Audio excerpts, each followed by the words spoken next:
Hello hello hello সকল class 11th স্টুডেন্টকে toss বাংলায় স্বাগত জানাই। যারা আমাদের চ্যানেলকে ফলো করছে তাদের জন্য আজকে আমরা যে চ্যাপ্টারের কোশ্চেন করছিলাম সেটা হচ্ছে সাতরা তোমাদের যে বই আছে সেই বইয়ের হচ্ছে এক্সারসাইজ কোশ্চেন, সেই বইয়ের এক্সারসাইজ কোশ্চেন তো আমরা করছিলাম। সেখানে আমরা আবার যেটা শুরু করছি সেটা হচ্ছে পরিমাপের ত্রুটি। ঠিক, তো আমরা মাত্রা কিভাবে বের করতে হয় সেগুলোও কোশ্চেন করে নিয়েছি। এবার পরিমাপের ত্রুটি যে সেকশনটা আছে সেই সেকশন থেকে কোশ্চেন কিভাবে হতে পারে এবং ভালো ভালো কোশ্চেন যেগুলো তোমার কনসেপ্টকে কি করবে, বিল্ড আপ করবে, যেগুলো হচ্ছে তোমার পুরো চ্যাপ্টারের কনসেপ্ট তৈরি করবে, সেই ধরনের কোশ্চেনগুলো কিন্তু নিয়ে এসেছি। ঠিক আছে, তো পরিমাপের ত্রুটির প্রথম কোশ্চেন যেটা, এল দৈর্ঘ্যের একটি বর্গক্ষেত্রের উপর এফ বল প্রয়োগ করা হয়েছে। এল দৈর্ঘ্যের একটি বর্গক্ষেত্র আছে, এফ বল প্রয়োগ করা হয়েছে। এল এর মাপের ত্রুটি আছে 2%, এফ এর পরিমাপের ত্রুটি আছে 4%। চাপের ক্ষেত্রে গ্রহণযোগ্য ত্রুটি কি হবে? চাপের জন্য গ্রহণযোগ্য ত্রুটি। তো কখনো এই ধরনের কোশ্চেন এলে ত্রুটি দেওয়া আছে এবং অন্য কোনো রাশির ত্রুটি চাওয়া হয়েছে, ঠিক, তো সেখানে আমাকে কি করতে হবে, ফর্মুলাটা বানিয়ে ফেলতে হবে। কারণ ফর্মুলা কেন বানাবো, কারণ আমরা শিখেছি ধরে নাও কোনো Z equals to A power M B power N আর সি পাওয়ার কোনো পি বা কিউ যদি থাকে, ডেল্টা জেড বাই জেড আমরা লিখতাম M delta A by A plus N into delta B by B plus Q into delta C by C. কেউ কিন্তু নিচে আছে বলে মাইনাস লিখবে না, ত্রুটি সবসময় কিন্তু বৃদ্ধি পাবে। ঠিক আছে, তো এইটা আমরা লিখতাম, দিয়ে দুই পাশে যদি 100 করে গুণ করে দিতাম তাহলে এখানে 100 এখানে 100 আর এই পাশে লেফট হ্যান্ডে 100, তাহলে আমাদের প্রত্যেকটা শতকরা ত্রুটি হয়ে যাবে। মানে এম ইন্টু এর শতকরা ত্রুটি, ঠিক, এন ইন্টু বি এর শতকরা ত্রুটি প্লাস কিউ ইন্টু সি এর শতকরা ত্রুটি পার্সেন্টেজ এর, ঠিক, আর এটা হচ্ছে আমাদের জেড এর শতকরা ত্রুটি, জেড এর শতকরা ত্রুটি। ঠিক আছে, শর্টে লিখে দিয়েছি জেড এর শর্ট। তো এইভাবে আমাদের ফর্মুলা বানাতে হবে। এখানে কি বলছে যে একটি দৈর্ঘ্য আছে যেটা বর্গক্ষেত্রাকার, এই বর্গক্ষেত্রাকার একটা এর উপরে ক্ষেত্রতলের উপরে একটা বল প্রয়োগ হচ্ছে, সেই বলের ত্রুটি দেওয়া আছে এবং দৈর্ঘ্য পরিমাপের ত্রুটি দেওয়া আছে। চাপ পরিমাপের ত্রুটি কি হবে? তাহলে দেখে নাও, যদি আমরা চাপ প্রেসার চাপ লিখি প্রযুক্ত বল বাই ক্ষেত্রফল।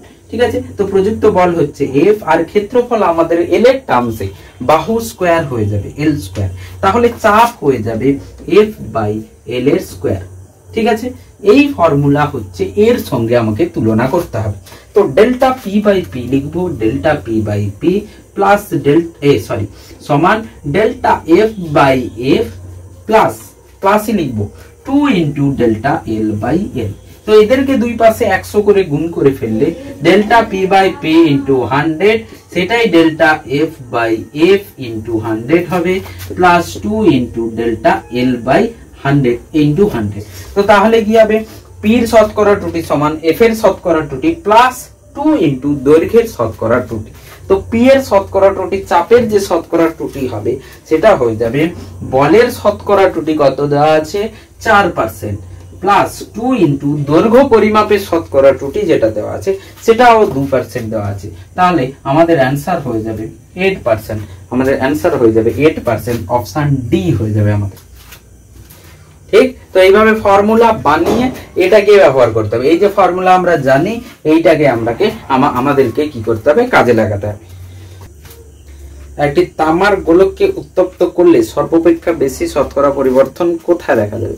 একটি গোলক আছে, সেই গোলককে উত্তপ্ত করা হচ্ছে, ঠিক, তো গোলকের ব্যাসার্ধ আর দেওয়া আছে, বলছে সর্বাপেক্ষা বেশি ত্রুটি বেশি শতকরা পরিবর্তন কোথায় দেখা যাবে? শতকরা পরিবর্তন তো কি কি দেওয়া আছে উত্তরে, ব্যাসার্ধে, ক্ষেত্রফলে, আয়তনে। ব্যাসার্ধ কি হয়ে যাবে, আর এর পরিবর্তন, ঠিক, তো আর এর পরিবর্তন। ক্ষেত্রফল যদি হয় তাহলে 4 পাই আর স্কোয়ার হয়ে যাবে, আর আয়তন যদি হয় 4/3 পাই আর কিউ হবে। ঠিক আছে, তো আমরা বুঝতে পারছি যে এর তো আর এ পরিবর্তন আসবে, কিন্তু আর এ যদি ব্যাসার্ধে যদি পরিবর্তন আসে তাহলে আর এ ডেল্টা আর কিছু হবে। এখানে যে পরিবর্তন ক্ষেত্রফলের আর এর পরিবর্তনের জন্য যে ক্ষেত্রফলে পরিবর্তন আসবে সেটা হবে ডেল্টা এ বাই এ সমান 2 ইন্টু ডেল্টা আর বাই আর হয়ে যাবে। এখানে কিন্তু এই 4 পাই ধ্রুবকটা কিন্তু আসবে না। ঠিক আছে, তো 4 পাই কেউ হয়তো ভাবছে স্যার এখানে 4 পাই হয়তো গুণ হবে, এটা আসবে না, কারণ এটা তুমি দেখো একে লগ নাও, প্রথমে দুই পাশে লগ নাও, তো লগ 4 পাই প্লাস লগ আর স্কোয়ার আসবে, লগ 4 পাই প্লাস, মানে এখানে যদি লগ নিতাম তাহলে লগ 4 পাই প্লাস লগ আর স্কোয়ার, বা এলএন যদি নিতাম, সরি লগ নয় এলএন, তারপরে ডেরিভেটিভ করলে এটা 0 হয়ে যাবে, এখানে কি আসবে ওই যে 2 ডেল্টা আর বাই আর আসবে, ওইভাবে করে আসে। ঠিক আছে, এখানে যদি ডেল্টা ভি বাই ভি লিখি, ডেল্টা ভি বাই ভি, এখানেও এই ধ্রুবক টার্মটা কিন্তু আসবে না, এই ধ্রুবক আসবে না, 3 ডেল্টা আর বাই আর, মানে আমার যদি আর এ পরিবর্তন হয়, আমি আয়তনের পরিবর্তন দেখতে পাচ্ছি 3 গুণ হচ্ছে, 3 গুণ হচ্ছে, এখানে 2 গুণ হচ্ছে, তার মানে যদি আর এর ব্যাসার্ধের পরিবর্তন হয়, ক্ষেত্রফলে দ্বিগুণ পরিবর্তন হবে, আয়তনে 3 গুণ পরিবর্তন হবে। তো সর্বাপেক্ষা যেটা হবে সেটা কি হবে, আয়তনে হবে। এখানে কোনোটি অপশনের কোনো মানে নেই, ঠিক আছে, অন্য কোনো অপশন দিতে পারতো, ঠিক আছে। আয়তনে সব থেকে বেশি আমাদের ত্রুটি, সব থেকে বেশি পরিবর্তন আসবে, ঠিক আছে। একটি যন্ত্রের মূল স্কেলে 1 সেমির মধ্যে 24টি ভাগ আছে, মূল স্কেলে হচ্ছে 1 সেন্টিমিটারের মধ্যে 24 খানা ভাগ আছে, এবং মূল স্কেলের 24 ঘর ভার্নিয়ার স্কেলের 25 ঘরের সঙ্গে মিলে যায়। যন্ত্রটির লঘিষ্ঠ ধ্রুবক কত? যন্ত্রটির লঘিষ্ঠ ধ্রুবক, তো লঘিষ্ঠ ধ্রুবক যখন ভার্নিয়ার স্থিরাঙ্ক যখন বের করা হয়, ভার্নিয়ার স্থিরাঙ্ক বা লঘিষ্ঠ ধ্রুবক যেটা বের করা হয় সেটা সি দিয়ে লেখা হয়, সেটা হয় 1 minus X by Y minus X by Y into M. তো ওয়াই হয়ে যায় ভার্নিয়ার স্কেল ডিভিশন, ভার্নিয়ার স্কেলের ঘর সংখ্যা, আর এক্স হয়ে যায় মেন স্কেল ডিভিশন, মেন স্কেলের ঘর সংখ্যা, আর এম যেটা হয় সেই এম হচ্ছে একটা ক্ষুদ্রতম ঘরের মান, কার? মেন স্কেলের একটি ক্ষুদ্রতম ঘরের মান, ঠিক আছে। যেটা আমাদের এখানে হবে 1 সেন্টিমিটারের মধ্যে 24 ভাগ আছে, তার মানে 1 সেন্টিমিটার বাই 24টা ভাগ করলে আমরা কি পাবো, একটা যে মেন স্কেলের যে পরপর দুটো ঘরের মধ্যে যে দূরত্ব আছে সেই এমটা কিন্তু আমরা পাবো, ঠিক আছে। তো y হচ্ছে ভিএসডি এন্ড x হচ্ছে আমাদের এমএসডি, ঠিক। তো ভিএসডি যেটা দেওয়া আছে সেটা আমাদের কত, 25 ঘর দেওয়া আছে, যেটা y হচ্ছে আমাদের 25 আর x হচ্ছে 24। তো c যেটা হবে সেটা 25 minus 24 by 25 into 1 centimetre by 24, ঠিক আছে। তো এখান থেকে 1 বাই 25 ইন্টু 1 বাই 24 সেমি আমাদের কি হয়ে যাবে, লঘিষ্ঠ ধ্রুবক হয়ে যাবে। তো অপশন যেটা আছে আমাদের, অপশন যেটা হবে সেটা হয়ে যাবে 24 ইন্টু 24 কে আমি 4 ইন্টু 6 লিখে নিচ্ছি, তাহলে 1 বাই 100 ইন্টু 6 মানে হচ্ছে যে 0.01 বাই 6, তো 0.06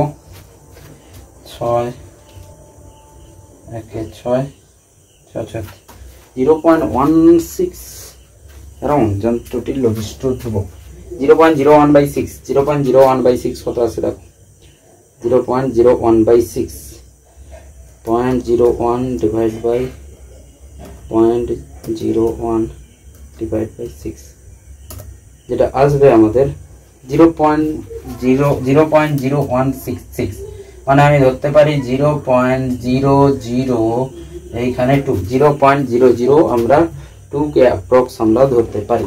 তো অপশন যেটা হবে 0.002 সেন্টিমিটার, অপশন এ আমাদের কিন্তু হয়ে যাবে, ঠিক আছে।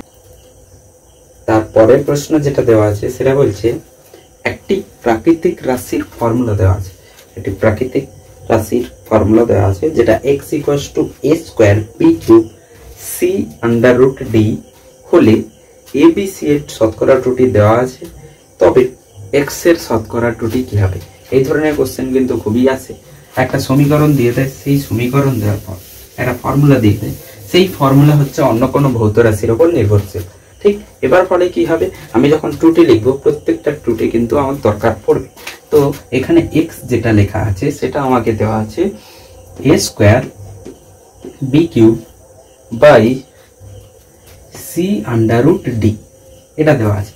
তো আমি কি লিখবো, ডেল্টা x বাই x সমান 2 into delta a by a plus 3 into delta b by b, plus এখানে c আছে, c পাওয়ার কিছু নেই, তো ডেল্টা c বাই c হয়ে যাবে, c পাওয়ার 1 আছে তো এখানে 1 বসিয়ে দেওয়া হয়েছে। এবার d এর পাওয়ার হাফ আছে, d এর পাওয়ার হাফ, তাহলে কি হবে, plus half delta d by d, ঠিক। এবার শতকরা ত্রুটি দেওয়া আছে মানে আমি দুই পাশে 100 করে গুণ করে দেবো। ঠিক আছে, এই পাশে 100, এই পাশে প্রত্যেকটাতে 100 করে গুণ করে দেওয়া হবে। ঠিক, তো প্রত্যেকটাতে 100 করে গুণ, 100 এখানেও 100, মানে পুরোটাতে 100 গুণ হয়ে গেলে শতকরা ত্রুটি আমরা পেয়ে যাবো। ঠিক, সো 2 ইন্টু শতকরা ত্রুটি কার, এর শতকরা ত্রুটি। তো এর শতকরা ত্রুটি দেওয়া আছে 4 3 ABCD দেওয়া আছে 4 2 3 1। তো এর দেওয়া আছে 4 4 2 ইন্টু এর শতকরা ত্রুটি প্লাস 3 ইন্টু বির শতকরা ত্রুটি। বির শতকরা ত্রুটি দেওয়া আছে 2 প্লাস সির শতকরা ত্রুটি দেওয়া আছে 3 প্লাস ডির শতকরা ত্রুটি half into delta D by D. তার মানে হচ্ছে আমাদের ডির শতকরা ত্রুটি 1 দেওয়া আছে 1। তো 8 6 14 3 17 17.5 17.5 আমাদের অ্যান্সার আছে। তো প্রথম অপশন যেটা দেওয়া আছে সেটা আমাদের 17.5 অ্যান্সার কিন্তু দেওয়া রয়েছে। ঠিক আছে, তো এই ধরনের কোশ্চেনগুলো এভাবে করতে হয়। ঠিক আছে, তুমি চাইলে একে শর্ট ট্রিকে করতে পারো, এত না লিখে কি করতে পারি, এই 2 এর সাথে এর শতকরা ত্রুটি মানে 4, এই পাওয়ারের সাথে বি এর শতকরা ত্রুটি মানে হচ্ছে 2 প্লাস এর পাওয়ারের সাথে সি এর শতকরা ত্রুটি যেটা আমাদের দেওয়া আছে 3%, তাই তো।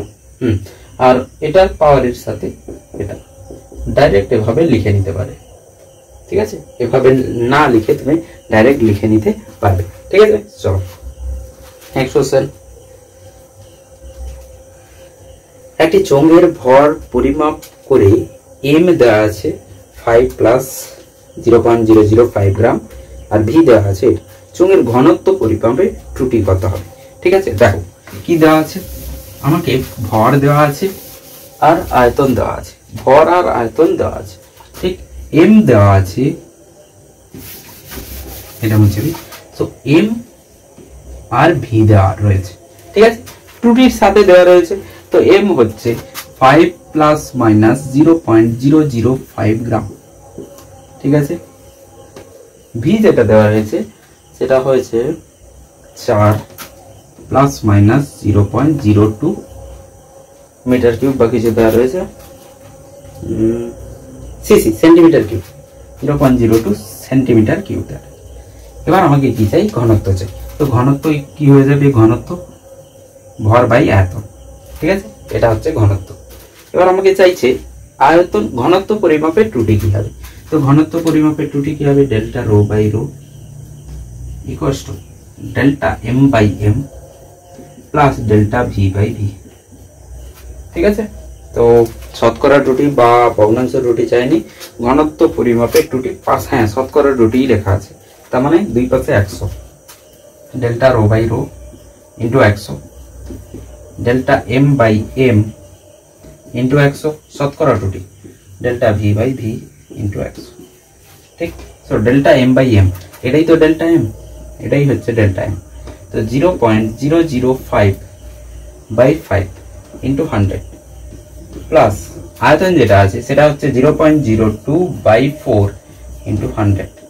এখানে লিখছি, তো দুটো এগিয়ে যাবে, 0.5 by 5 plus 2 by 4, 2 by 4 maybe 2 by 4, তো 0.1 প্লাস 0.5, তো 0.6%, 0.6% আমাদের অ্যান্সার হয়ে যাবে এটা। তো 0.6 option B, option B, option B হয়ে যাবে আমাদের অ্যান্সার। ঠিক আছে, কোন ধরনের ত্রুটি কোনোভাবেই দূর করা যায় না, এমন কোন ত্রুটি আছে যেই ত্রুটি আমরা কি করতে পারি না, দূর করতে পারি না। ওগুলোকে কি বলা হয়, পদ্ধতিগত তো হবে না, যান্ত্রিক, ব্যক্তিগত, অনিয়মিত ত্রুটি। ঠিক, অনিয়মিত ত্রুটি যেটা আমরা বুঝতেই পারি না। ধরো তুমি এক্সপেরিমেন্ট করছো, তাপমাত্রা কি হয়েছে, একটু পরিবর্তন হয়ে গেছে, তো তুমি সেটাকে সেটা কোনোভাবে তুমি সরাতে পারবে না। ঠিক আছে, তো এগুলো হচ্ছে অনিয়মিত ত্রুটি, অবিন্যস্ত ত্রুটি। ঠিক আছে, পদ্ধতিগত ত্রুটি আর অবিন্যস্ত ত্রুটি যেটা অনিয়মিত। সো পদ্ধতিগত ত্রুটি আমরা আমরা সেটাকে শুধরে নিতে পারি, কিন্তু বাকিগুলোকে আমরা শুধরাতে পারি না, তো সেগুলোকে অনিয়মিত বলা হয়। তো অপশন ডি হয়ে যাবে।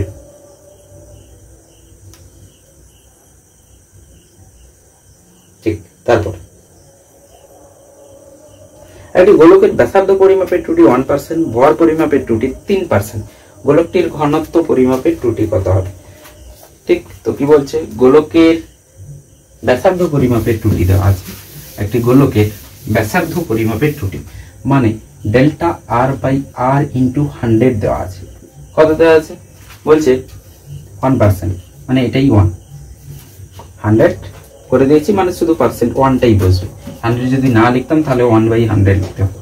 ঠিক আছে, তারপরে হচ্ছে ভর পরিমাপের ত্রুটি delta M by M into 100 যেটা হয়েছে সেটা আমাদের 3 দেওয়া আছে। এবার বলছে যে ঘনত্ব পরিমাপের ত্রুটি কি হয়? তো ঘনত্ব কি হয়ে যাবে?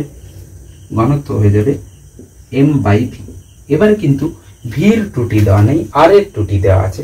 তার মানে এম এর ত্রুটি তো আমাদের দেওয়া আছে আর আর এর দেওয়া আছে, আয়তনের দেওয়া নেই। তো আয়তনকে আমাকে লিখে ফেলতে হবে 4/3 পাই আর কিউব। যেহেতু আর এর ত্রুটি দেওয়া আছে তো আয়তনকে আর এর টার্মসে আমি লিখে নিলাম। ঠিক আছে, তো তাহলে দেখো delta rho by rho equals to delta M by M plus এই যে 4/3 পাই এটা আসবে না, বাকি R cube 3 delta R by R. খেয়াল রাখবে আবারও প্লাস হবে, মাইনাস হবে না। এখানে কেউ নিচে আছে বলে মাইনাস করে দিতে পারে, কিন্তু প্লাসই হবে। ঠিক, তো এবার ডেল্টা এম বাই এম, এবার প্রত্যেকটা 100 দুই পাশে গুণ করে দিই, এখানে 100 গুণ করে দিলাম। ঠিক, তো এম এর শতকরা ত্রুটি 3 প্লাস 3 ইন্টু আর এর শতকরা ত্রুটি 1, 3 into delta R by R into 100। তো এখান থেকে আমাদের 6% এসে যাবে উত্তর। তো উত্তর যেটা হবে সেটা হবে 6%। তো আমাদের অপশন এ হয়ে যাবে। চলো নেক্সট কোশ্চেন। একটি স্ক্রু গেজ আছে, তার চক্রাকার স্কেলের মোট ঘর সংখ্যা আছে 100। স্ক্রু গেজের মোট ঘর সংখ্যা চক্রাকার স্কেলের উপরে 100 আছে। স্ক্রু গেজটি দুবার পূর্ণ চক্র করলে রৈখিক পাঠ হয় 1 মিলিমিটার। দুইবার পূর্ণ চক্র করলে 1 মিলিমিটার এগোয়, তাহলে একবার করলে কত এগোবে? দুইবারে 1 মিলিমিটার এগিয়ে যায়। একবার করলে এগোবে 1/2 মিলিমিটার, যেটা আমরা পিচ বলবো। পিচ, একবার পূর্ণ আবর্তনের ফলে যে রৈখিক সরণ হবে সেটাকে পিচ বলা হয়। তো পিচ আমাদের হয়ে যাবে 0.5 মিলিমিটার। আর যেটা মোট ঘর সংখ্যা চক্রাকার স্কেলের 100 লিখে নিচ্ছি, চক্রাকার স্কেলের মোট ঘর সংখ্যা। ঠিক, স্ক্রু গেজটির লঘিষ্ঠ ধ্রুবক কি হবে? লঘিষ্ঠ ধ্রুবক যেটা হয়ে যায় সি, সেটা হয় পিচ বাই মোট ঘর সংখ্যা। তার মানে 0.5/100 হয়ে যাবে 0.005। তো এটা হয়ে যাবে mm এ। যদি সেন্টিমিটার হয় আর এক ঘর পেছাবে। ঠিক, তো লিস্ট কাউন্ট যেটা হবে সেটা আমাদের 0.00 মিলিমিটার। এরকম তো অপশন নেই, প্রত্যেকটা সেন্টিমিটারে আছে। তাহলে 0.0005 সেন্টিমিটার। তো অপশন আমাদের হয়ে যাবে সি। আমাদের অপশন যেটা হবে সেটা আমাদের সি হয়ে যাবে। ঠিক আছে, চল বলছে 11.118 ইন্টু 10⁻⁻6 ভোল্টে তাৎপর্যপূর্ণ অঙ্ক সংখ্যা কতগুলো হবে? তো বলা হয়েছে তাৎপর্যপূর্ণ অঙ্ক সংখ্যা 11.118 ইন্টু 10⁻⁻6 বা কিছু দ্বারা। তো এখানে এটা তাৎপর্য সব অশূন্য, এগুলো সবই অশূন্য। তো 5টা তাৎপর্যপূর্ণ সংখ্যা হয়ে যাবে, সিগনিফিকেন্ট ফিগার 5টা হয়ে যাবে। এইটাকে আমরা ধরি না। ঠিক আছে, তো 5টা তাৎপর্যপূর্ণ সংখ্যা, অপশন সি। তারপরে বলছে 300.500 কতগুলো তাৎপর্যপূর্ণ অঙ্ক সংখ্যা আছে? 300.500। ঠিক, তো অশূন্য সংখ্যা দুটো তাৎপর্যপূর্ণ, তার মধ্যে থাকা শূন্যগুলো তাৎপর্যপূর্ণ হবে 4টে হলো। অন্তিম শূন্য যদি দশমিকের পরে থাকে তাহলে তাৎপর্যপূর্ণ হবে। তাহলে এটাও তাৎপর্যপূর্ণ, এই দশমিক আছে তারপরে রয়েছে, মানে অন্তিম শূন্যর আগে কোথাও দশমিক আছে কিনা খুঁজে নিতে হবে, তাহলে তাৎপর্যপূর্ণ হবে। তো 6খানা তাৎপর্যপূর্ণ সিগনিফিকেন্ট ফিগার 6খানা হয়ে যাবে। তো আমাদের অপশন এ হয়ে যাবে, যেটা 47 দেখতে পাচ্ছ, এ।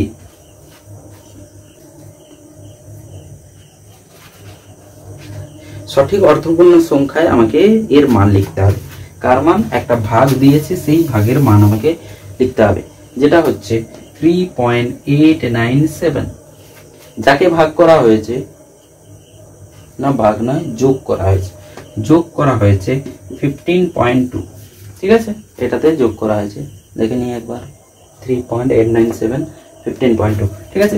তো যোগ করি আগে, যেমন ছোট বাচ্চাদের মতো যোগ করে সেইভাবে করতে হবে। 15.2 ঠিক আছে। তো 7 9 8 2 10 0 হাতে 1 5 3 8 9 1 ঠিক। এবার আমাকে কি করতে হবে, সঠিক তাৎপর্যপূর্ণ অঙ্কতে আমাকে লিখতে হবে।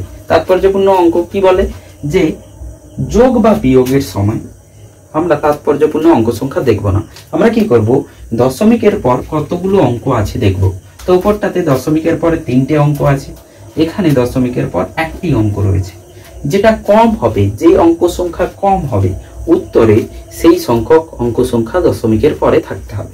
তো 1 আছে, তো উত্তরেও 1-এর পর দশমিকের পর একটা অঙ্ক সংখ্যা ঘর পর্যন্ত থাকতে হবে। তাহলে এই 0 পর্যন্ত আমাকে রাখতে হবে, মানে আমাকে 9 সরাতে হবে। যাকে সরাবো সে যদি 5-এর থেকে বেশি হয় তাহলে তার আগেরটাই 1 যোগ হয়ে যায়। তো একে সরাতে হবে, এই মহাশয়কে সরাতে হবে। এ কি করবে, 5-এর থেকে বেশি আছে বলে আগের সংখ্যাকে 1 ধার দিয়ে দেবে, ঠিক। তাহলে 19.1 হয়ে যাবে আমাদের অ্যান্সার। তো 19.1 অপশন এ, ঠিক আছে।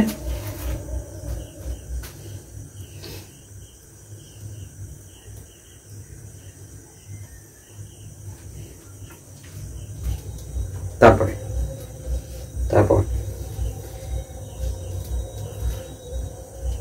যথাযথ তাৎপর্যপূর্ণ অঙ্ক সংখ্যায় 2.78 ইন্টু 0.9996 বাই 1.27 মান লেখো।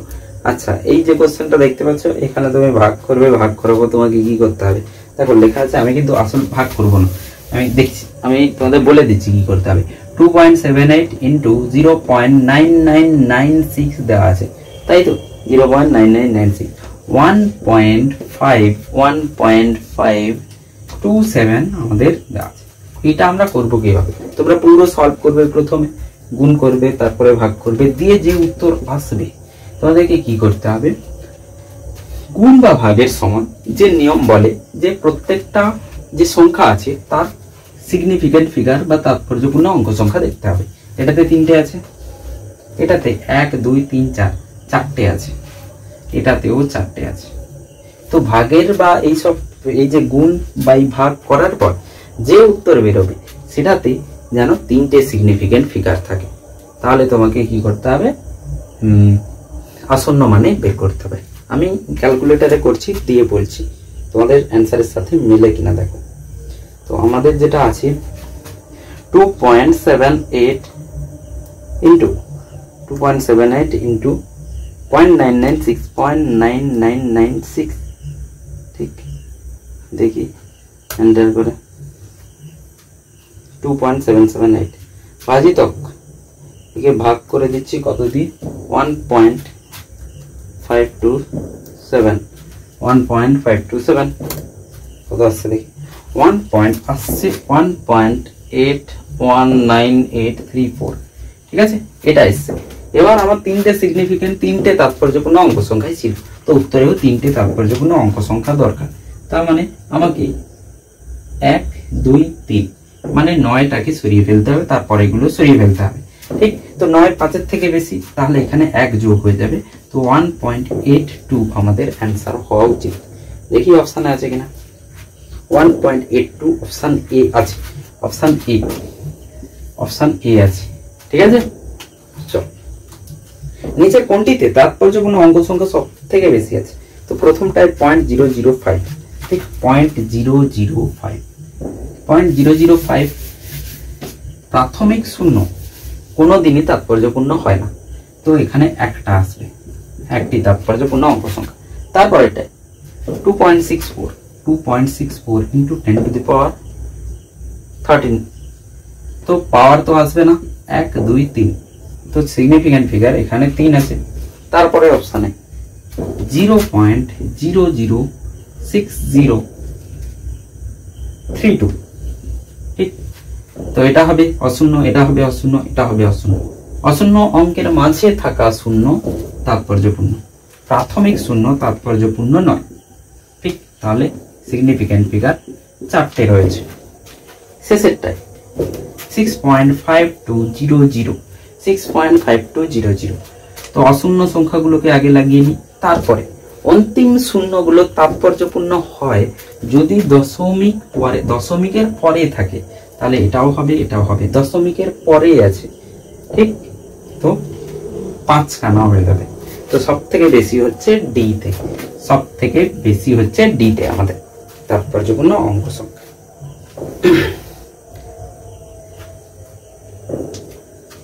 তো বলছে তারপরে 52, পি কিউ আর বিভিন্ন মাত্রাযুক্ত ভৌত রাশি। পি কিউ আর যদি বিভিন্ন মাত্রাযুক্ত ভৌত রাশি হয়, তাহলে এরা কোনোদিন যোগ বা বিয়োগ হতে পারে না।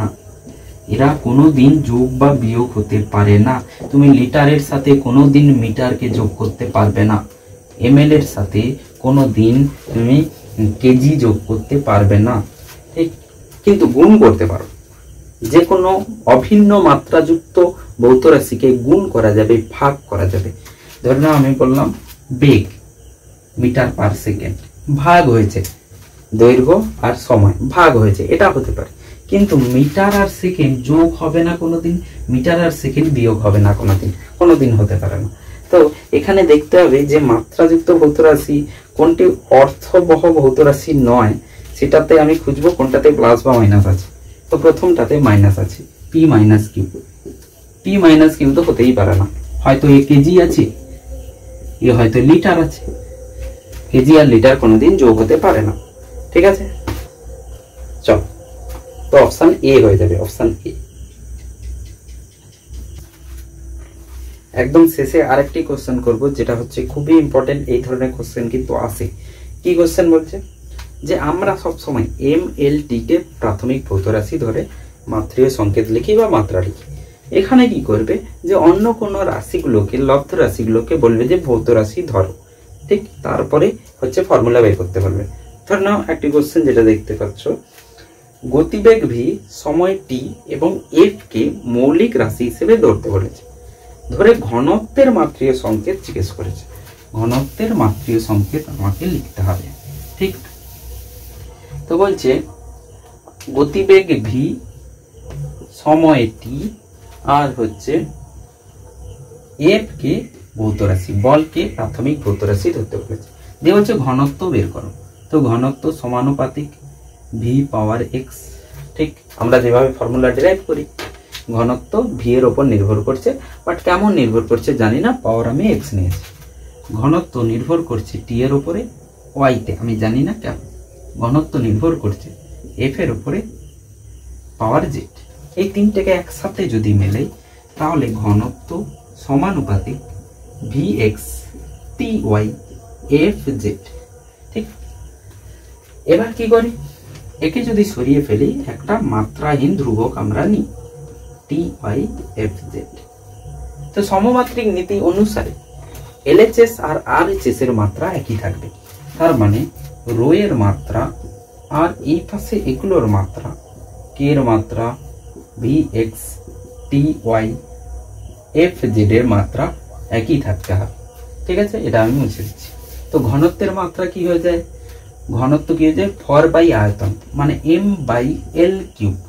আয়তন, দৈর্ঘ্য, প্রস্থ, উচ্চতা, তিনটে দৈর্ঘ্য দিয়ে তৈরি, সেই জন্য এল কিউব। কে এর মাত্রা এক হয়, ভি এর মাত্রা L by T power X metre per second, সময়ের টি বাই এফ এর তো আমরা সবাই জানি M L T minus two power Z. এখান থেকে আমরা এল এক্স টি এক্স, তো টি কে ওয়াই মাইনাস এক্স করে নিচ্ছি, নিচে পাওয়ার এক্স এসছে, ওখানে নিয়ে নিচ্ছি। আর একটা টি ওখান থেকে মাইনাস টু জেড আসবে, ডাইরেক্ট লিখে দিচ্ছি, টু জেড এখান থেকে আসবে। এম এল, এখান থেকে একটা এল জেডও আসবে, যেটা আমি এর সঙ্গে যোগ করে দিচ্ছি, একে সরিয়ে নিচ্ছি। আর যেটা থাকছে হচ্ছে এম জেড, এম জেড, ঠিক আছে? চল, তাহলে M L minus three T power zero. তো এম এর পাওয়ার ওয়ান, তার মানে এখানে জেড যেটা হবে সেটা ওয়ান হবে, তুলনা করছি। টির পাওয়ার জিরো, তার মানে Y minus X minus two Z equals to zero, ঠিক? তারপরে X plus Z equals to minus three, Z তো ওয়ান আছে, তাহলে এক্স ইকুয়ালস টু -3 - z মানে -4 হয়ে যাবে, z1 বসিয়ে দিলে। তো x -4 পেয়ে গেলাম, z1 পেয়ে গেলাম, বাকি এইটাতে যাই। তো y equals to x plus 2z, x হলো -4 প্লাস 2 ইন্টু 1, তো -2, y -2। তাহলে এখানে ফর্মুলায় বসিয়ে দিই, vx v -4, t হচ্ছে -2 আর f হচ্ছে f থাকবে। তো v -4 t -2 f, তার মানে অপশন আমাদের ডি হচ্ছে, তো এই ধরনের কোশ্চেন গুলো এইভাবে আমাদেরকে করতে হবে, ঠিক আছে। একটু লেন্দি হবে বাট এইভাবে করতে হবে, নাহলে প্রত্যেকটা অপশন চেক করে দেখতে হবে যে কি আসে, ঠিক আছে। আজকে এই পর্যন্ত থাকবে। এরপরে তোমাদের একমাত্রিক গতি আছে, সেই একমাত্রিক গতি তোমরা কি করো, যে লেকচারগুলো আছে সেই লেকচারগুলো কমপ্লিট করো। পুরো ভিডিও, পুরো থিওরি মানে খুব ডিটেল করে দেওয়া আছে, ভেক্টরও ঠিকভাবেই দেওয়া আছে, পুরো সবকিছু ডিটেলস করে করানো আছে।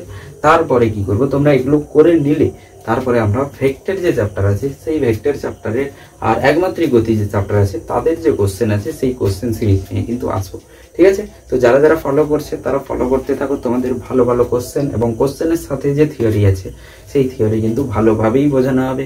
আশা করি তোমরা এখান থেকে তোমরা কিছু শিখে তোমাদের রেজাল্ট ভালো করতে পারবে, এটাই আমি যতটা সম্ভব তোমাদের দেওয়ার চেষ্টা করব।